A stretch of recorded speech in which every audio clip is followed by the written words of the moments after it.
La Banque mondiale a servi de cadre à la 13e et dernière réunion du comité de pilotage pour la création du fonds fiduciaire dénommé Okapi pour la conservation de la nature qui a vu également l'installation du conseil d'administration de ce fonds ce mercredi 19 février.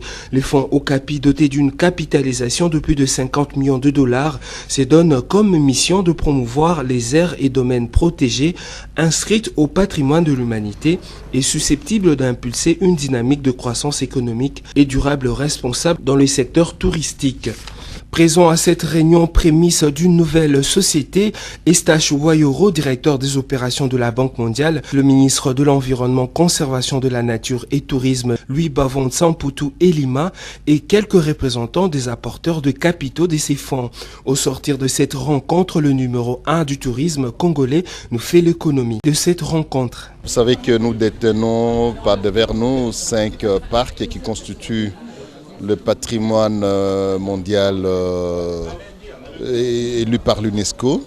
Nous avions pensé, je l'ai dit, ensemble avec le partenaire, comment effectivement trouver des moyens pour restaurer et réhabiliter ces parcs et amener ces parcs à contribuer effectivement à l'œuvre de reconstruction nationale, amener ces parcs protégés à constituer des vecteurs véritables pour le développement d'un tourisme durable dans notre pays.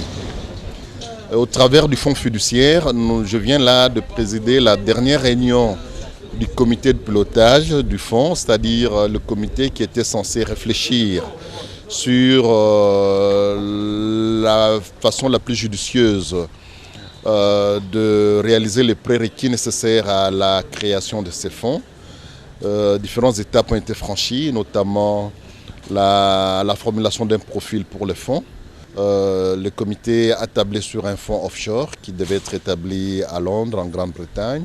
Il a également réfléchi sur la désignation des membres fondateurs, la désignation des membres du conseil d'administration et la sécurisation du capital important qui va devoir être placé sur le marché financier international et générer des capitaux pour aller à l'œuvre de la réhabilitation et la reconstruction de nos parcs. Pourvu qu'une fois le parc et différents aires protégées de notre cher beau pays contribuent à l'essor de l'économie congolaise.